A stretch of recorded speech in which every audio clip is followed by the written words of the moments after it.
बिस्मिल्लाहिर्रहमानिर्रहीम। Microsoft Excel में आप डाटा के साथ पिक्चर को आप कैसे मूवमेंट कर सकते हैं, तो आज की इस क्लास में कंप्लीट प्रोसेस डिस्कस करेंगे। अगर आप डाटा को फिल्टर करते हैं तो साथ जो पिक्चर है वो भी यहाँ पर फिल्टर हो जाए। अगर आप कोई भी रो हाइड करते हैं तो साथ जो पिक्चर है वो भी यहाँ पर हाइड हो जाए। तो सबसे पहले हम रो का जो साइज़ है वो सेट करते हैं। तो इसके लिए रो को सिलेक्ट कर लेंगे और उसके बाद सेल ऑप्शन में जाएंगे। यहाँ पर हमें ऑप्शन मिलेगा फॉर्मेट, तो फॉर्मेट के ऊपर क्लिक करेंगे और उसके बाद हमें यहाँ पर ऑप्शन मिलेगा रो हाइड, इसके ऊपर क्लिक करेंगे। यहाँ पर हमें न्यू विंडो देखने को मिलेगी। तो यहाँ पर रो की जो हाइट है यहाँ पर 50 कर देंगे और इसको ओके कर देंगे। हमारा जो रो का साइज़ है वो यहाँ पर चेंज हो चुका। अब हम यहाँ पर पिक्चर इंसर्ट करेंगे। जो पिक्चर है आप किस तरह यहाँ पर इंसर्ट कर सकते हैं, तो इसके लिए इस सेल को सिलेक्ट कर लेंगे और उसके बाद इंसर्ट टैब में जाएंगे। यहाँ पर हम इंसर्ट पिक्चर करेंगे। तो यहाँ पर हमें दो ऑप्शन मिलेंगे। इन ऑप्शन में से कौन सा ऑप्शन आपने सिलेक्ट करना है। सबसे पहला ऑप्शन है प्लेस इन सेल। तो अगर आप प्लेस इन सेल के ऊपर क्लिक करेंगे आपकी जो पिक्चर है यहाँ पर सेल के अंदर एडजस्ट हो जाएगी। अगर आप प्लेस ओवर सेल करेंगे तो आपकी जो पिक्चर है वो सेल के ओवर रहेगी। यहाँ पर अगर आप हाइड करेंगे तो वो हाइड नहीं होगी। अगर आप डाटा को फिल्टर करेंगे वो भी फिल्टर नहीं होगी। तो वो इस हिसाब से ये वर्क नहीं करेगी।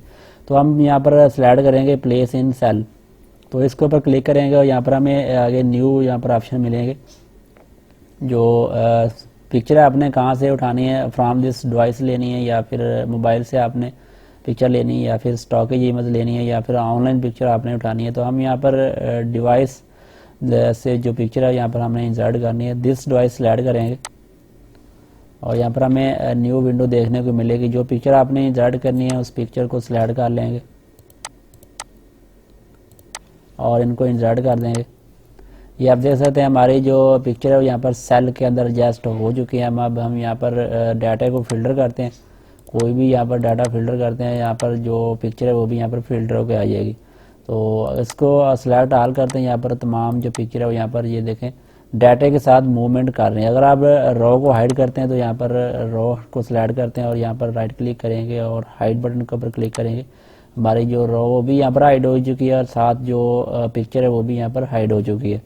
तो अगर आप इस पिक्चर को, तो यहाँ पर हम अंडू करते हैं इसको।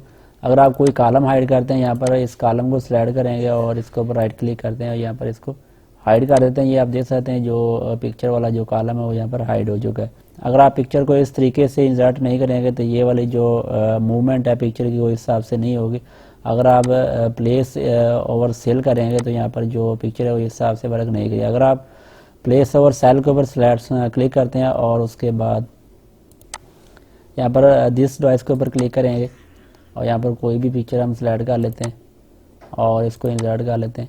ये आप देख सकते हैं पिक्चर जो है वो इस हिसाब से आ गई। अगर आप इस तरह सिलेक्ट करेंगे तो ये वाली जो पिक्चर है यहाँ पर वर्क नहीं करेगी, डाटा के साथ मूवमेंट नहीं करेगी। दोस्तों ये था तरीका कि माइक्रोसॉफ्ट एक्सेल में आप पिक्चर को डाटा के साथ किस तरह मूवमेंट कर सकते हैं और इसको डाटा के साथ किस तरह फिल्टर कर सकते हैं। तो ये थी आज की क्लास। उम्मीद करता हूँ ये वाली आज की जो क्लास है आपको पसंद आई। वीडियो अगर आपको अच्छी लगे तो प्लीज़ वीडियो को लाइक कर दें और चैनल को भी सब्सक्राइब कर दें।